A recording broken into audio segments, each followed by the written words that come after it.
IELTS 19, published by Cambridge University Press and Assessment 2024. This recording is copyright. Test 1. This is the IELTS listening test. You will hear a number of different recordings and you will have to answer questions on what you hear. There will be time for you to read the instructions and questions and you will have a chance to check your work. All the recordings will be played once only. The test is in 4 parts. At the end of the test, you will be given 10 minutes to transfer your answers to an answer sheet. Now turn to Part 1.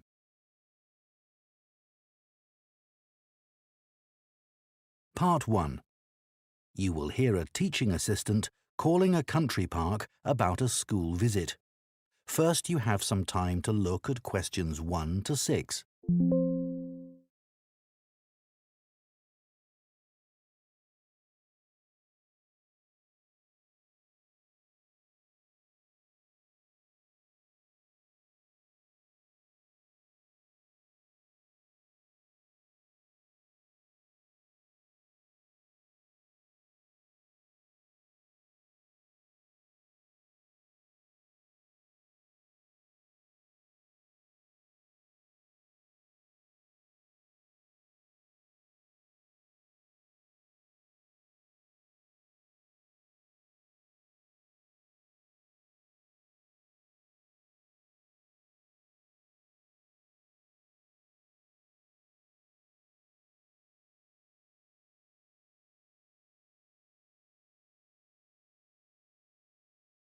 Two of our classes.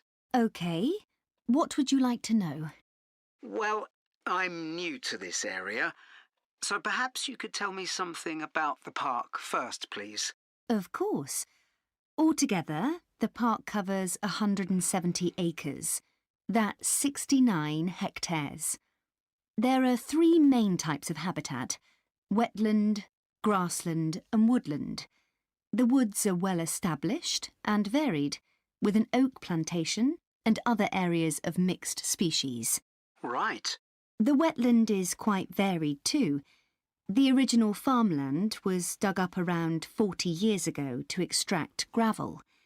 Once this work was completed, the gravel pits filled with water, forming the 2 large lakes. There are also several smaller ones, ponds, and a stream that flows through the park. OK, so I suppose with these different habitats, there's quite a variety of wildlife. There certainly is. A lot of different species of birds and insects, and also animals like deer and rabbits. And I understand you organise educational visits for school parties. That's right. We can organise a wide range of activities and adapt them to suit all ages. Can you give me some examples of the activities? Well, one focus is on science, where we help children to discover and study plants, trees and insects. They also collect and analyse data about the things they see. Another focus is on geography. The park is a great environment to learn and practice reading a map and using a compass to navigate around the park. Do you do anything connected with history? Yes, we do. For instance, the children can explore how the use of the land has changed over time. Then there's leisure and tourism. That focuses on your visitors, I would imagine. Yes, mostly. The children find out about them, their requirements, the problems they may cause, and how we manage these. And another subject we cover is music. Here the children experiment with natural materials to create sounds and explore rhythm and tempo. That must be fun. Most children really enjoy it. Before you hear the rest of the conversation, you have some time to look at questions 7 to 10.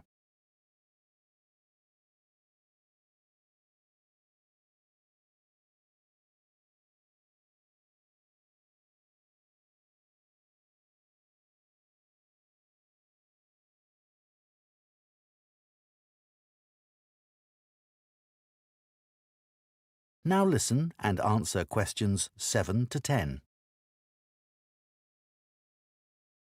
And of course, all the activities are educational too.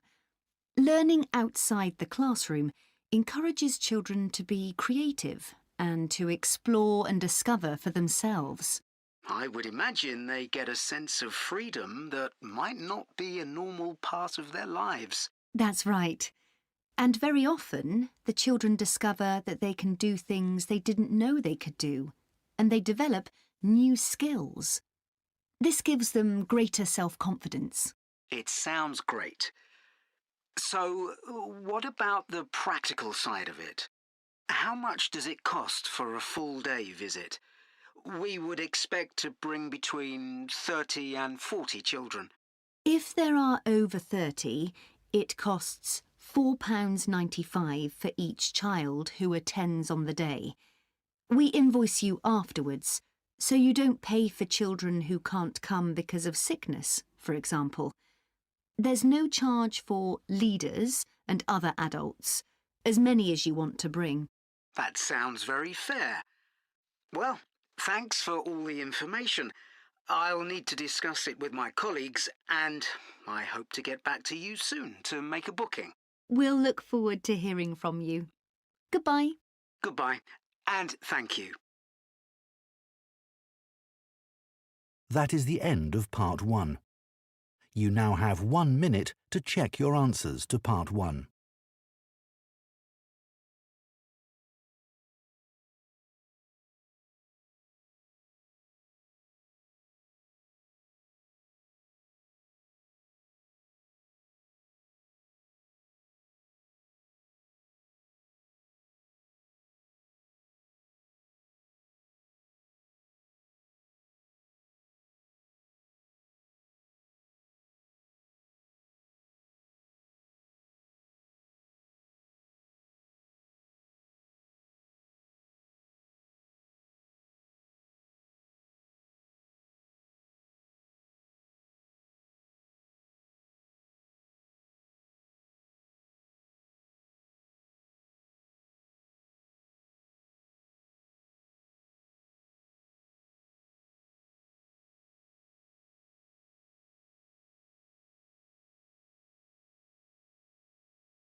Part 2. You will hear the chairman of Stanthorpe Twinning Association, which organises the link between Stanthorpe in England and a town in France, talking to members about the year's events. First, you have some time to look at questions 11 to 15.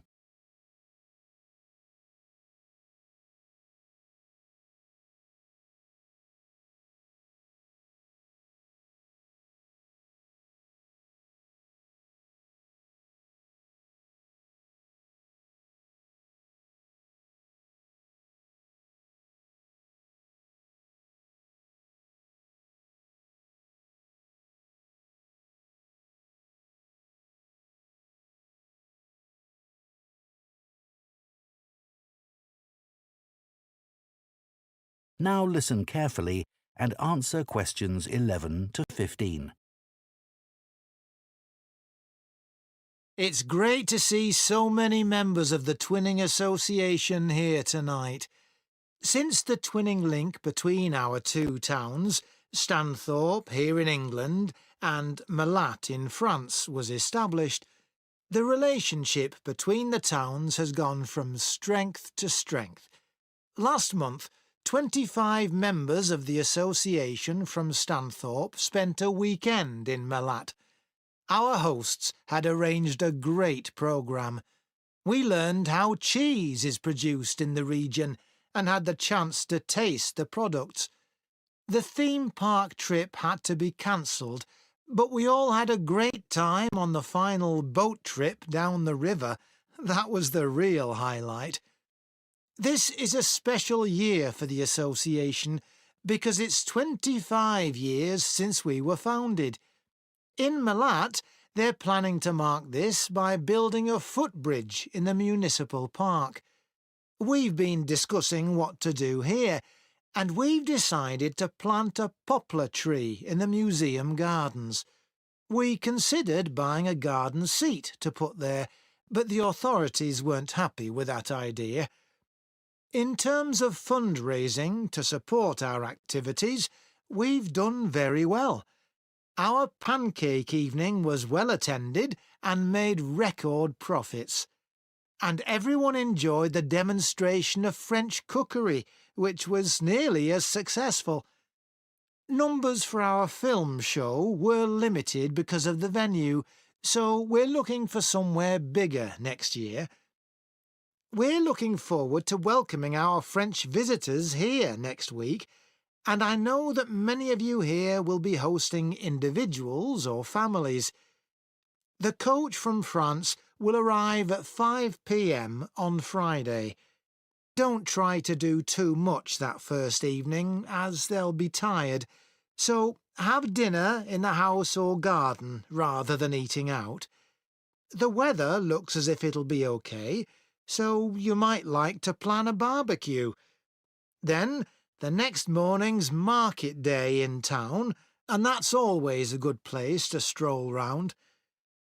On Saturday evening, we'll all meet up at the football club, where once again we'll have Toby Sharp and his band performing English and Scottish country songs.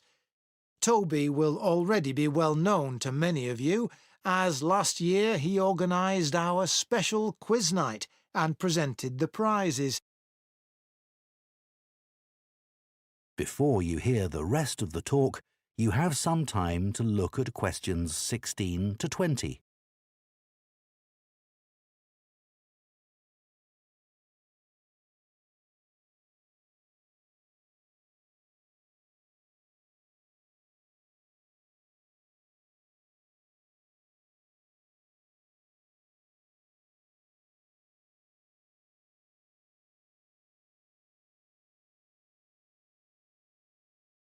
Now listen and answer questions 16 to 20. Now, on Sunday, we'll be taking our visitors to Farley House. You may not all be familiar with it, so here's a map to help you. You can see the car park at the bottom of the map.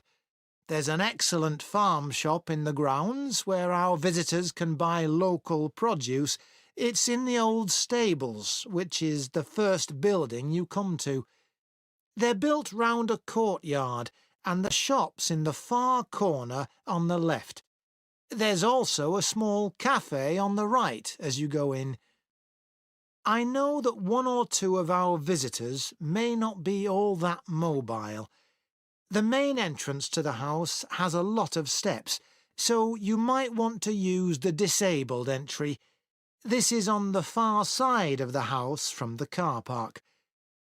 Children will probably be most interested in the adventure playground.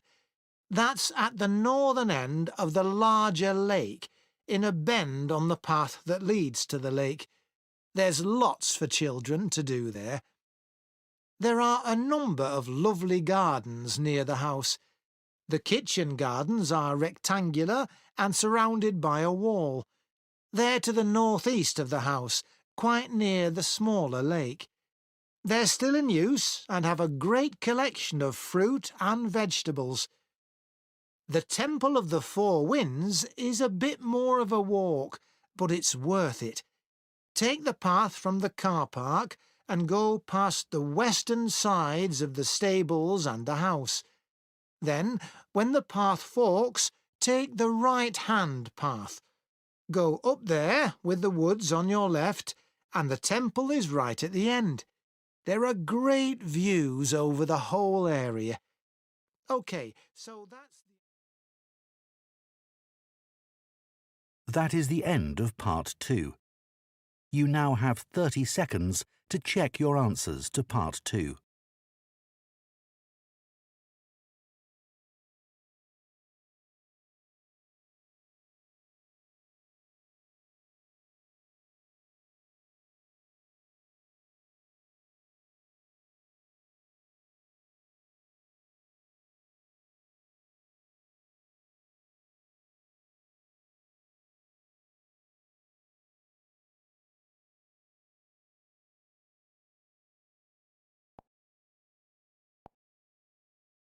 Part 3. You will hear two food science students called Marie and Colin discussing their final year projects. First, you have some time to look at questions 21 to 24.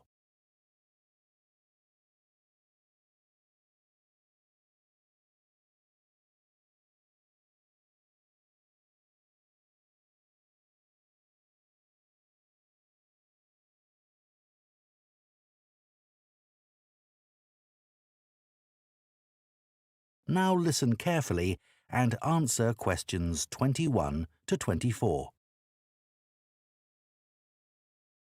I haven't seen you for a bit, Marie. No, I've been busy with my project. You're making a vegan alternative to eggs, aren't you? Something that doesn't use animal products. Yes, I'm using chickpeas. I had two main aims when I first started looking for an alternative to eggs, but actually I found chickpeas have got more advantages. Right.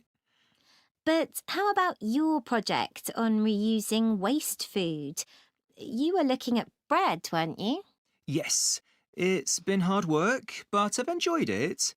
The basic process was quite straightforward, breaking the stale bread down to a paste, then reforming it.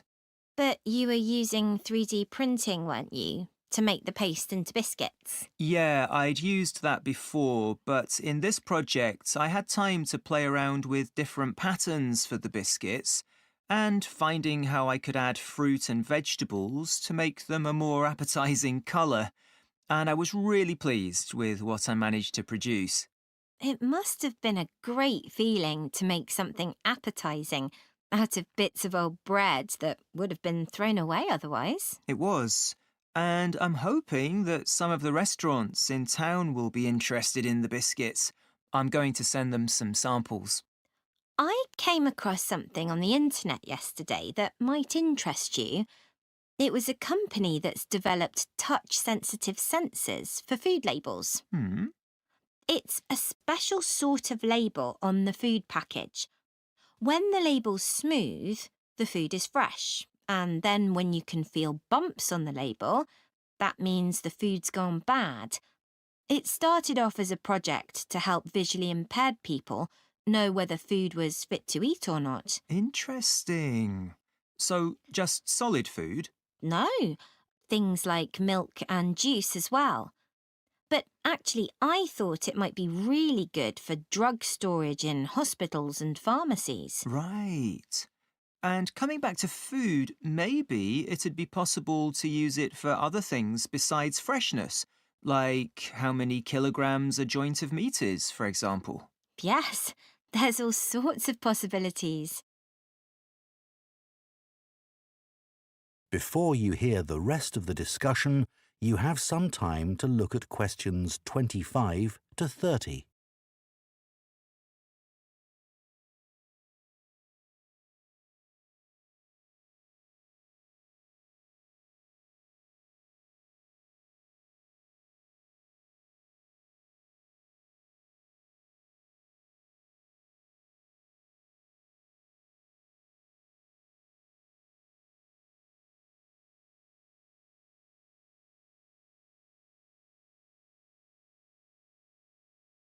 Now listen and answer questions 25 to 30. I was reading an article about food trends predicting how eating habits might change in the next few years. Oh, things like more focus on local products. That seems so obvious, but the shops are still full of imported foods. Yes, they need to be more proactive to address that. And somehow motivate consumers to change, yes. One thing everyone's aware of is the need for a reduction in unnecessary packaging. But just about everything you buy in supermarkets is still covered in plastic. The government needs to do something about it. Absolutely. It's got to change. Do you think there'll be more interest in gluten and lactose-free food? For people with allergies or food intolerances. I don't know. Lots of people I know have been buying that type of food for years now. Yes, even if they haven't been diagnosed with an allergy. That's right. One thing I've noticed is the number of branded products related to celebrity chefs.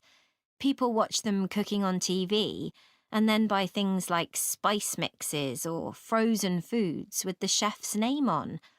I bought something like that once, but I won't again. Yeah, I bought a ready-made spice mix for chicken, which was supposed to be used by a chef I'd seen on television, and it didn't actually taste of anything. Did the article mention ghost kitchens used to produce takeaway food? No, what are they?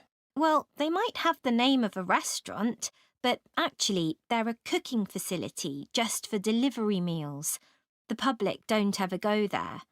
But people aren't aware of that. It's all kept very quiet. So people don't realise the food's not actually from the restaurant? Right. Did you know more and more people are using all sorts of different mushrooms now to treat different health concerns? Things like heart problems. They might be taking a big risk there. Yes, it's hard to know which varieties are safe to eat. Anyway, maybe now we should... That is the end of part 3. You now have 30 seconds to check your answers to part 3.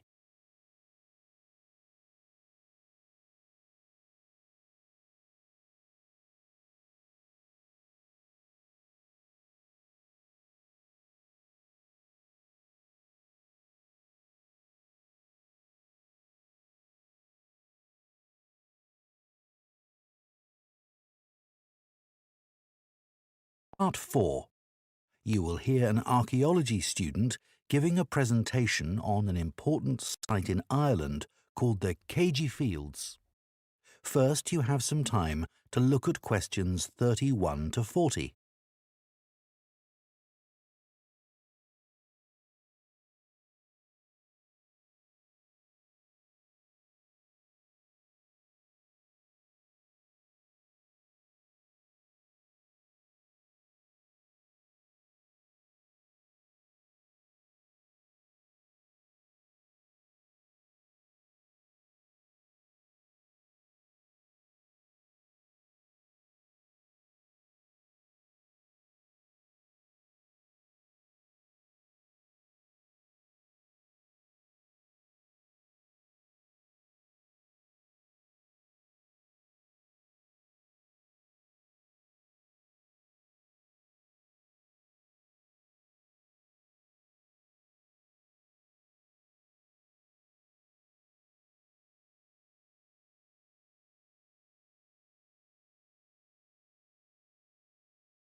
Now listen carefully and answer questions 31 to 40.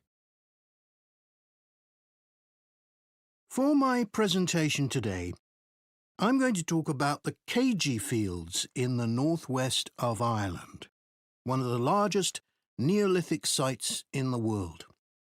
I recently visited this site and observed the work that is currently being done by a team of archaeologists there. The site was first discovered in the 1930s by a local teacher, Patrick Caulfield. He noticed that when local people were digging in the bog, they were constantly hitting against what seemed to be rows of stones. He realised that these must be walls, and that they must be thousands of years old for them to predate the bog which subsequently grew over them.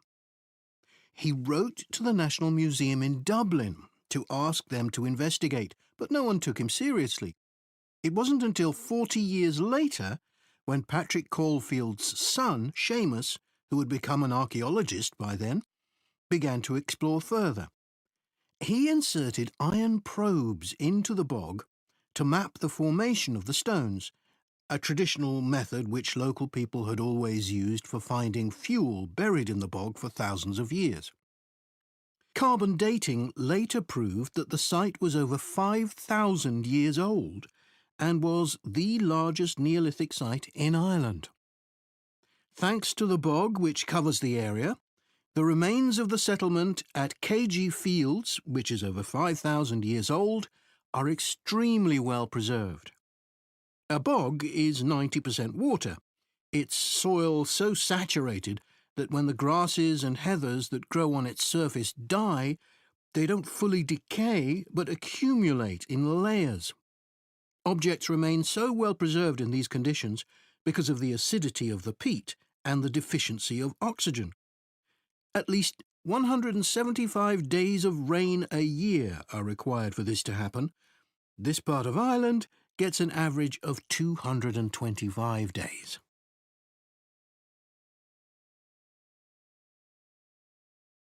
The Neolithic farmers at KG would have enjoyed several centuries of relative peace and stability.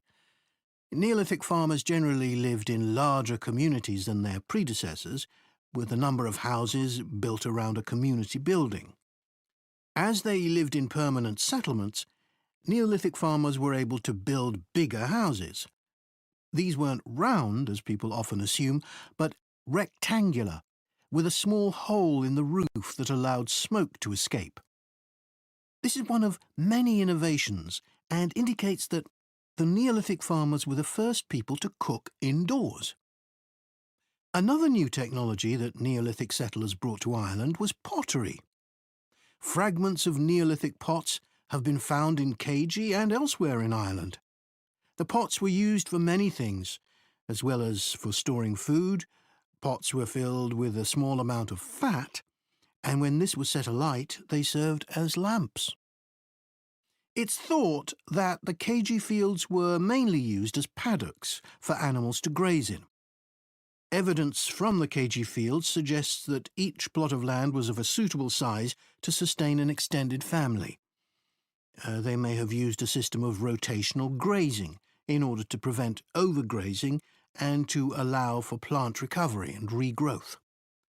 This must have been a year-round activity, as no structures have been found which would have been used to shelter animals in the winter. However, archaeologists believe that this way of life at KG ceased abruptly. Why was this? Well, several factors may have contributed to the changing circumstances. The soil would have become less productive and led to the abandonment of farming.